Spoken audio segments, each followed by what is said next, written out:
Hello, everyone.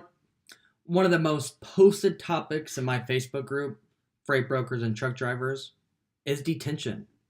It's either posts from carriers asking the average rate per hour, or posts calling out brokerages that refuse to pay, or posts from members asking other members their tips and tricks on requesting and receiving detention from brokers.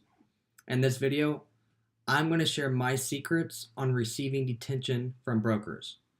And I'm going to assume that brokers who intentionally skip out on paying detention probably don't want carriers to know about these tricks. But first, like always, my name is Craig. I'm the creator of the Facebook networking group, Freight Brokers and Truck Drivers.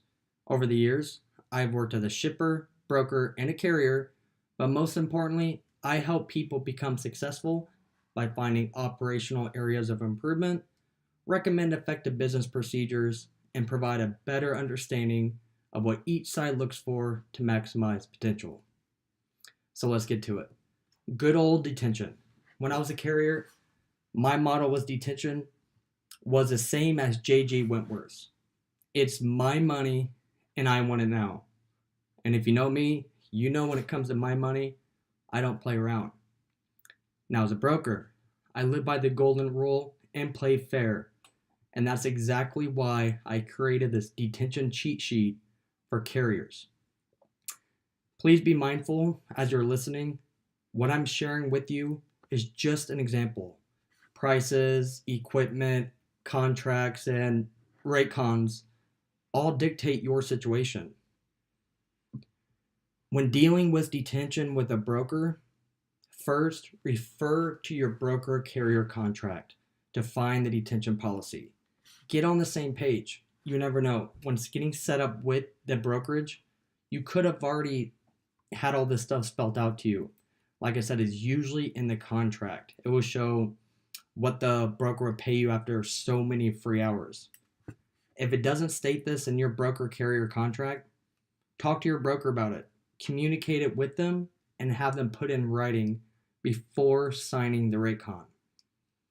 Now in this example, we're just going to assume the first 2 hours are free, and this will work, the same way if you arrive on time for your appointment time. When you arrive at the shipper, email the broker to let them know you have arrived. For an example, my email will say something like, driver has arrived at the shipper as of 1300. Please note, if needed, detention will start at 1500 at $50 per hour. I will give you a detention heads up before starting. This email basically starts the entire detention process if you go into payable detention. Just giving them a heads up is the best thing you can do to actually receiving the detention.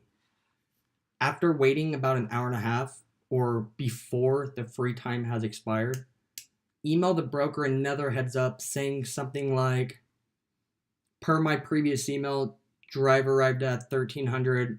It's now 1430 and he's still not loaded.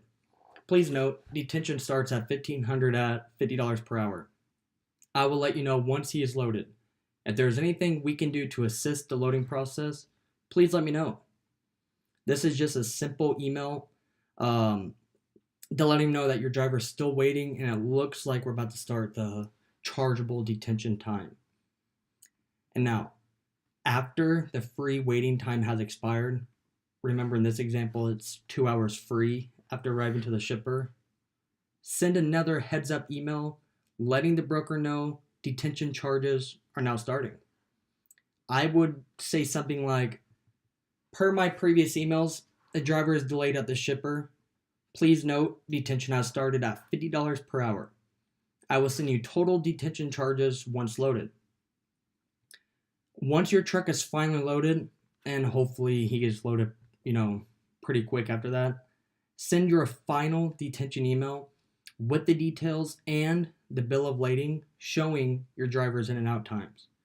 I recommend using the same email chain you've been using to include your paper trail emails you sent previously. If you get no response from your broker, add your broker's accounting team or other operational staff to the email. You can also call, but I'm going to say it again. If you call or have any verbal conversation, always include that in your email. Something like per our conversation. That helps it and kind of eliminates people forgetting the conversation, let's say. And most important, before you depart, make sure those times are marked on your bills. I know oftentimes drivers are in a hurry and they just think the times are on the bill of lading, and oftentimes they're not. Jot them down or have the shipper write them down, or if you write them down, have them sign it. Very simple. It's basically industry standard. Giving brokers a heads up of extra charges before they start are very important. Brokers are not mind readers.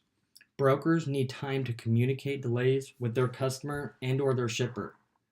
Most customers actually refuse to pay the detention if they're not given a heads up on the charges before they start.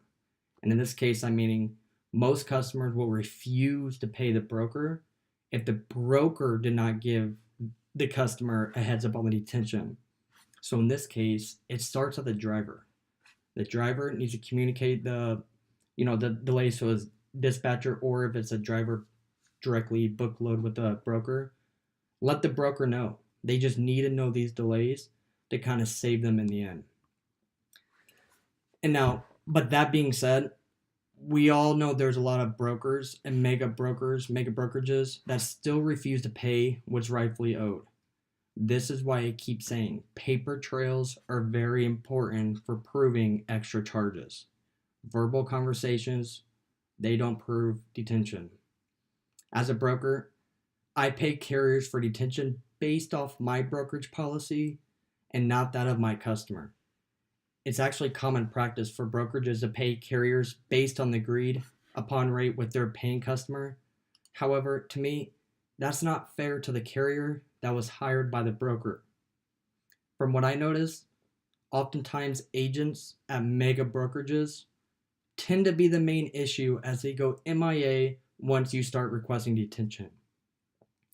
There is one 3-letter brokerage that has the most complaints of not paying carriers detention when it's rightfully owed. And I'm sure you can guess who they are. Don't be another carrier that gets burned. If your broker refuses to pay detention when it's rightfully owed, consider finding a new broker. I hope this helps you out. You can find this cheat sheet written out with examples of average detention pay under the Units tab in my group, Freight Brokers and Truck Drivers. Let me know what works best for your operation.